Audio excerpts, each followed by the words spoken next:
My name is Cranie. I work for the Fairtrade Foundation as the Head of Information Technology. The Fairtrade Foundation's mission, we work with businesses, community groups and individuals to improve the livelihoods of producers in the East Side.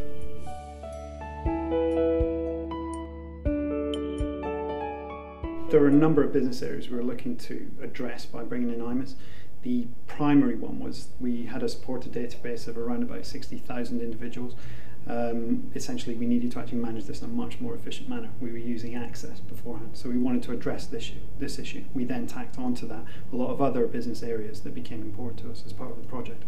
We actually wanted to introduce a more comprehensive contact management solution for the entire organisation, and also to embed business processes within the organisation using the iMIS Process Manager.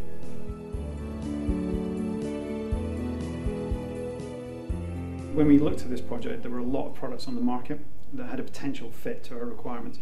We chose iMIS for two primary reasons, one being the fit to our organisational requirements, and two being the product roadmap for iMIS was quite strong. We've had two phases to our implementation. The initial implementation, which was to replace our supported database, we had a very strict timeline on that. We did come in within that time frame before a kind of a key business time within the year. We use iMIS for managing orders. We have approximately 70,000 individuals now who place orders during the year. Last year we had approximately 10,000 orders. All of those are processed through iMIS.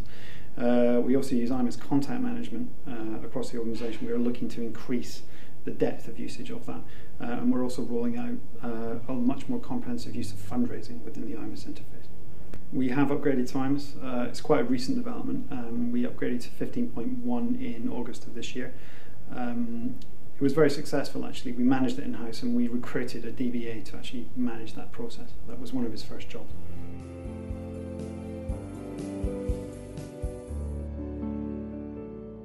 We have a large number of orders coming through iMIS every year. Our main difficulty was being able to respond to those quickly.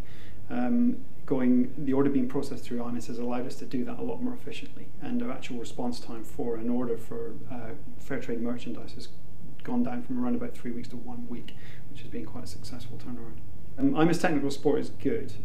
They offer support both in the States and in the UK. You can actually get support, end up being supported either from a US member of staff or a UK member of staff. You can get additional support if you're developing cutting edge iMIS applications, so you can get development for that directly from the developers. So that's through iMIS Community. There's also NIAG International, which is the national iMIS user group. It's actually in the US.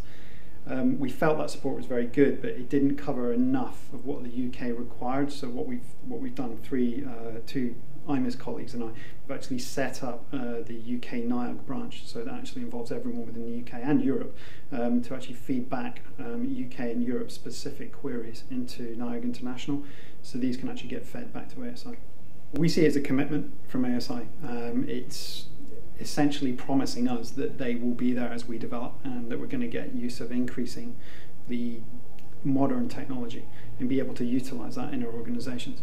So that's what we pay SU fees for every year, and it comes through quite effectively. So now we're utilising, SQL Server reporting services, much more modern technology than we could before because of this investment. So I think it's a good, in a sense, commitment from ASI.